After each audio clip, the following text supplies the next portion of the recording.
Assalamualaikum warahmatullahi wabarakatuh. Yang saya hormati Bapak Haji Muharir selaku dosen pengampu mata kuliah Aswaja dan teman-teman jurusan PAI dan PGMI yang saya hormati pula.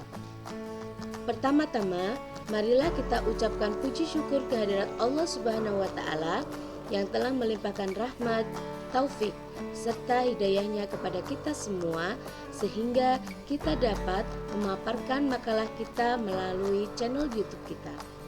Kedua kalinya, sholawat serta salam semoga tetap tercurahkan kepada junjungan Nabi Agung Muhammad Sallallahu Alaihi Wasallam yang kita nantikan syafaatnya di yaumul qiyamah.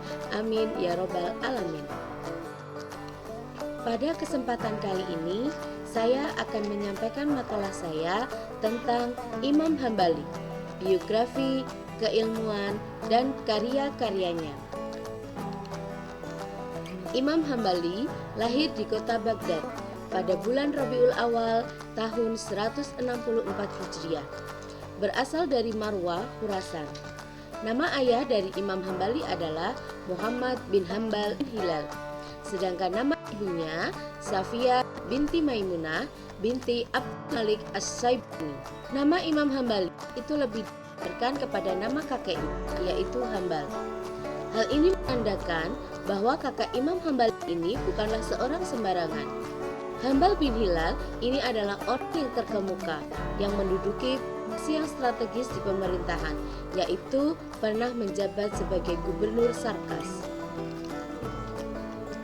Imam Hambali hidup sebagai seorang yang rendah dan miskin karena bapaknya tidak meninggalkan warisan padanya selain dari sebuah rumah kecil yang didiaminya. Ahmad ibnu Hambal dibesarkan di Baghdad dan mendapatkan pendidikan awalnya di kota tersebut hingga usia 19 tahun. Keilmuan. Kota Baghdad ini merupakan kota yang besar dan ramai karena kota Baghdad adalah pusat dan ibu kota pemerintahan Islam. Selain itu, Baghdad juga menjadi pusat ilmu pengetahuan dan merupakan kota yang paling maju. Pertama kali Imam Ahmad bin Hambal itu menimba ilmu pengetahuan agama kepada para guru mulia yang ada di kota Baghdad.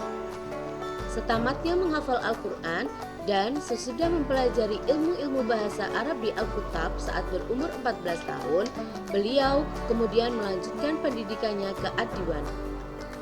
Ia terus menuntut ilmu dengan penuh azam yang tinggi dan tidak mudah goyah.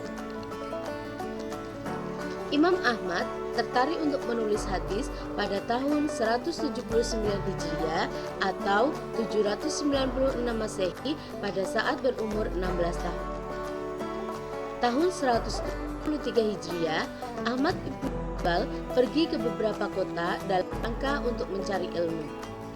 Pergi ke Kufah pada tahun 183 Hijriah, kemudian ke Basrah pada tahun 186 Hijriah, ke Mekah pada tahun 187 Hijriah, dilanjutkan ke Madinah, Yaman, Syria, dan Mesopotamia.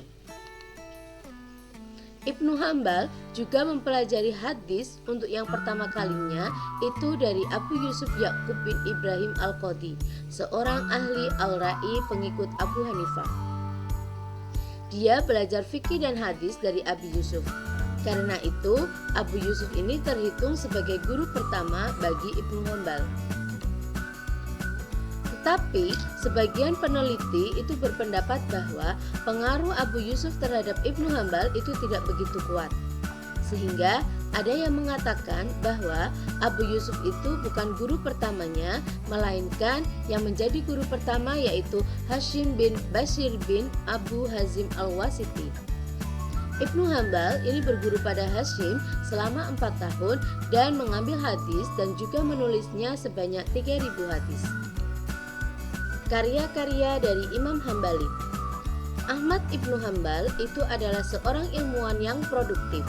Dia juga sudah banyak menulis kitab. Salah satu kitabnya yang paling agung dan monumental itu adalah kitab yang diberi nama Musnad Ahmad ibnu Hambal. yaitu kitab yang berupa kumpulan hadis Rasulullah Shallallahu Alaihi Wasallam yang berjumlah 40.000 hadis. Hadis-hadis tersebut itu dikumpulkan dari perawi-perawi yang dipercayai. Kemudian, kitab tersebut juga dijadikan pedoman dalam menyelidiki hadis-hadis. Kitab yang lainnya yaitu kitab Az-Zuhdi.